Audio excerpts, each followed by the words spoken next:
Hello students. तो welcome back to our YouTube channel.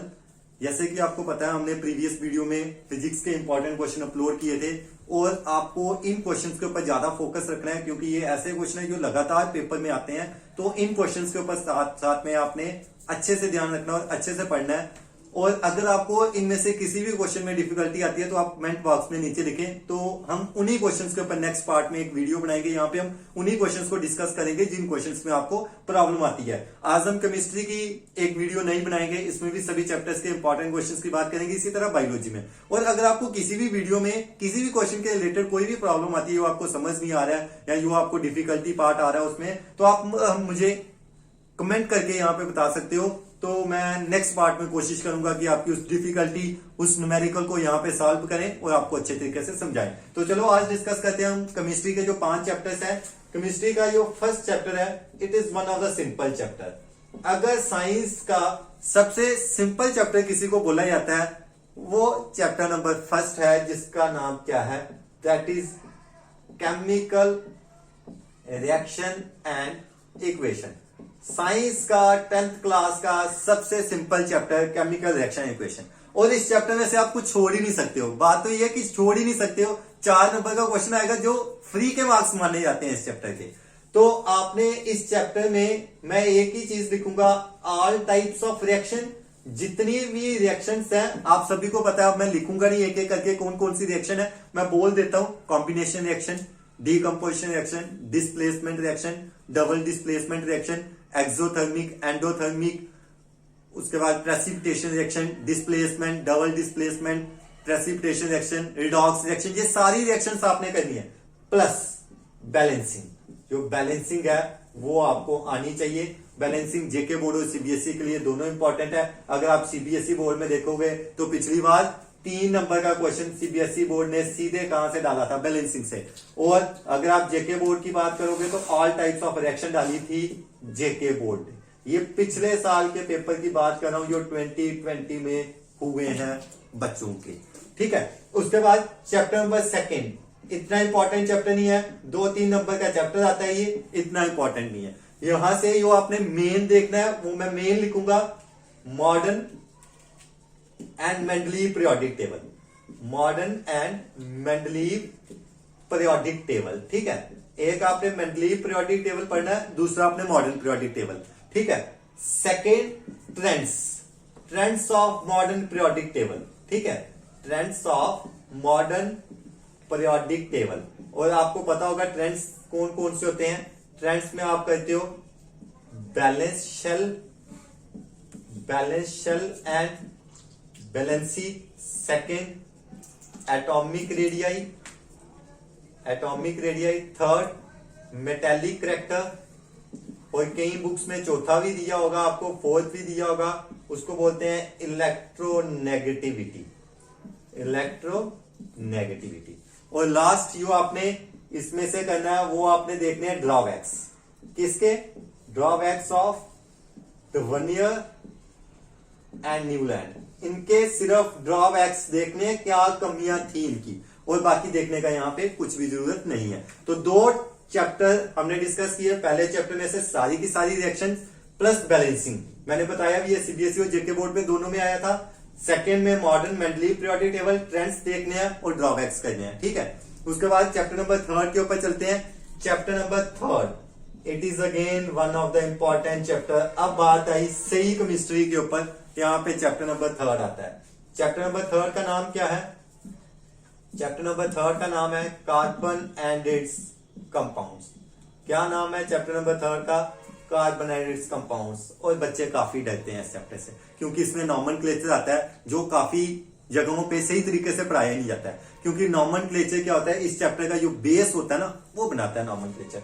मैं सबसे पहले कुछ बहुत ही इंपॉर्टेंट क्वेश्चंस लिखूंगा यहाँ पे जो पेपर में आए हुए हैं। सबसे फर्स्ट, इथेनॉल के ऊपर क्वेश्चन आपको देखने को मिलेगा। और कहां से देखने को मिलेगा? केमिकल प्रॉपर्टीज के ऊपर से। अगर जेके बोर्ड सीबीएसई में, दोनों के लिए इंपॉर्टेंट है इथेनॉल के बाद इथेनोइक एसिड। भाई ये भी बड़ा ज्यादा इंपॉर्टेंट है और इसमें भी केमिकल प्रॉपर्टीज ही करनी है। 3rd नंबर पे क्लीनिंग एक्शन, थर्ड नंबर पे क्लीनिंग एक्शन किसका, cleaning action of soap and detergents.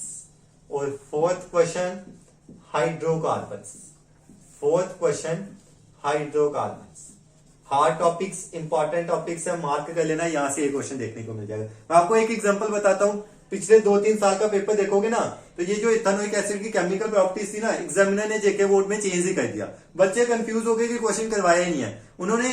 बच्चों को लगता था कि क्वेश्चन आएगा सीधे कि केमिकल प्रॉपर्टीज बताओ इथेनॉइक एसिड की, पर एग्जामिनर ने किस तरह से डाला, उसने बोला कि रिएक्शंस लिखो इथेनॉइक एसिड की मेटल के साथ, कार्बोनेट के साथ, हाइड्रोजन कार्बोनेट के साथ, तो वहां पे डिफिकल्टी बच्चों को देखने को आती है। तो इथेनॉल इसकी केमिकल प्रॉपर्टीज, इथेनॉइक इसकी chemical properties, cleaning action, hydrocarbon. Short के लिए भी मैं आपको यहां से बताऊंगा क्योंकि बड़ा ज्यादा इंपॉर्टेंट चैप्टर है। शॉर्ट के लिए आपने यहां से देखना है, एक आप करोगे homologous series, important again homologous series. Second आपने यहां से होमोलोगस सीरीज के बात करने हैं allotropes, allotropes. Third electron dot structure, electron dot structure. और फोर्थ आपने करना है नॉमेनक्लेचर, फोर्थ आपने करना है नॉमेनक्लेचर। कैसे नाम दिया था, नॉमेनक्लेचर को याद नहीं करना आपने, नॉमेनक्लेचर को सिर्फ समझना है। इसके ऊपर पेपर में कैसे आएगा, मान लो उन्होंने एग्जांपल है, जैसे उन्होंने बोल दिया है इथेनॉइक एसिड का स्ट्रक्चर दिखा के बताओ हमें, या ब्यूटेनॉल का स्ट्रक्चर बता के बताओ, तो इस तरह से कोई भी क्वेश्चन, अगर किसी भी बच्चे को नॉमेनक्लेचर नहीं समझ आया होगा या नहीं पता चला, आप मेरे को कमेंट में बता देना कि सर हमें नॉमेनक्लेचर समझ नहीं आया। मैं एक अच्छी सी वीडियो बनाऊंगा, यहाँ पे आपको नॉमेनक्लेचर के बारे में पूरा समझाऊंगा। तो 3 चैप्टर के बारे में हमने डिस्कस किया, और इन तीनों चैप्टर से अगर मैं बात करूं तो फर्स्ट चैप्टर आपको फ्री के नंबर देगा, और थर्ड चैप्टर में आपको मेहनत करनी पड़ेगी। और थर्ड चैप्टर के ये कुछ हॉट टॉपिक्स हैं जो मैंने आपको नाम लिखे हुए हैं। अब बात करते हैं चैप्टर नंबर करते हैं। तो चैप्टर नंबर 4 को हम स्टार्ट करते हैं। अभी चैप्टर 3 के हमने क्वेश्चंस डिस्कस किए। Chapter number 4 again important chapter, metals and non metals. बच्चे काफी खुश होते हैं इस चैप्टर को देख के, क्योंकि उन्होंने छोटी क्लासेस में मेटल्स और नॉन मेटल्स के बारे में पढ़ा होता है, फिजिकल प्रॉपर्टीज, और उसी को देख के खुश होते हैं। पर यहाँ पे कुछ इंपॉर्टेंट टॉपिक्स आते हैं इसके अंदर। सबसे इंपॉर्टेंट टॉपिक जो बार बार पेपर में यहां से आया है, जेके बोर्ड और सीबीएसई के लिए, दोनों के लिए, केमिकल प्रॉपर्टीज ऑफ मेटल्स। कौन सा टॉपिक है भाई, केमिकल प्रॉपर्टीज ऑफ मेटल्स। यहां से मैं 1 नंबर का आपको क्वेश्चन यहीं से बता के आऊंगा। अगर आपको क्वेश्चन पूछा कि मेटल्स में जो ऑक्साइड्स बनते हैं उसका नेचर कौन सा होगा, तो आप बोलोगे सर उसका नेचर क्या होता है, एसिडिक नेचर का, एसिडिक नेचर का। और एसिडिक नहीं, सॉरी एसिडिक नहीं आएगा, बेसिक नेचर का होगा, ठीक है। और अगर नॉन मेटल्स का पूछा जाएगा तो आप बोलोगे नॉन मेटल्स का नेचर क्या होता है, एसिडिक या न्यूट्रल नेचर के होते हैं। कौन से होते हैं, एसिडिक या न्यूट्रल नेचर के होते हैं। और ये 1 नंबर का इंपॉर्टेंट क्वेश्चन है। तो सबसे पहले आपने केमिकल प्रॉपर्टीज करनी है मेटल की, इस क्वेश्चन को नहीं छोड़ सकते हो, ठीक है। उसके बाद सेकेंड क्वेश्चन जो आपने यहां से करना है, जो सीबीएसई बोर्ड में तो इस बार कट ही गया है ये सारा टॉपिक। सेकेंड क्वेश्चन जो आपने यहां से करना है वो जेके बोर्ड के लिए इंपॉर्टेंट है, calcination and roasting, calcination and roasting. Third number पे आप करोगे इलेक्ट्रोलिटिक रिफाइनिंग, इलेक्ट्रोलिटिक रिफाइनिंग, ये इंपॉर्टेंट क्वेश्चन माना जाता है। और fourth formation of ionic compounds, ionic compounds कैसे बनते हैं इसके बारे में भी आपने पढ़ना है। तो ये कुछ इंपॉर्टेंट क्वेश्चन है चैप्टर नंबर 4 के।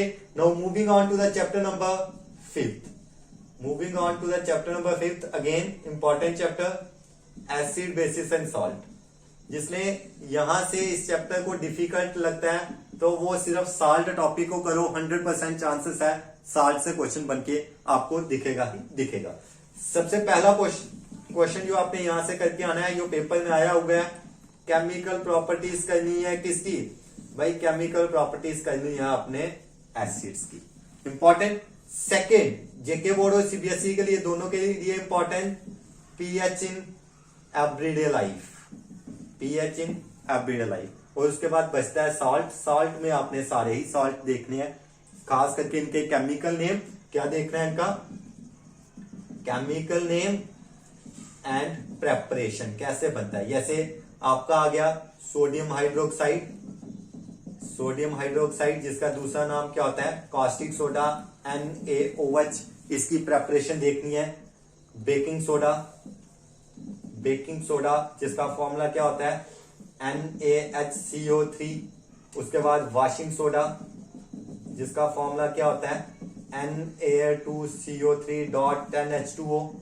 उसके बाद ब्लीचिंग पाउडर, ब्लीचिंग पाउडर जिसका फॉर्मूला क्या होता है CaOCl2। और लास्ट में बचता है आपका POP जिसका क्या होता है CaSO4.12H2O। तो ये टॉपिक्स आपने फिजिक्स के। तो यहाँ पे आपकी फिजिक्स के जो इंपॉर्टेंट क्वेश्चंस हैं उनकी वीडियो कंप्लीट होती है। नेक्स्ट वीडियो में हम जो बायो के बचे हुए चैप्टर्स हैं उनके इंपॉर्टेंट क्वेश्चंस के बारे में डिस्कस करेंगे। थैंक्स। तो लाइक और शेयर ठोक दीजिए, महाकाल का लाइक और शेयर ठोक दीजिए। पूरा साल मेहनत करता हूं आपके लिए बेटा, ऐसा नहीं चलेगा, ऐसा नहीं चलेगा।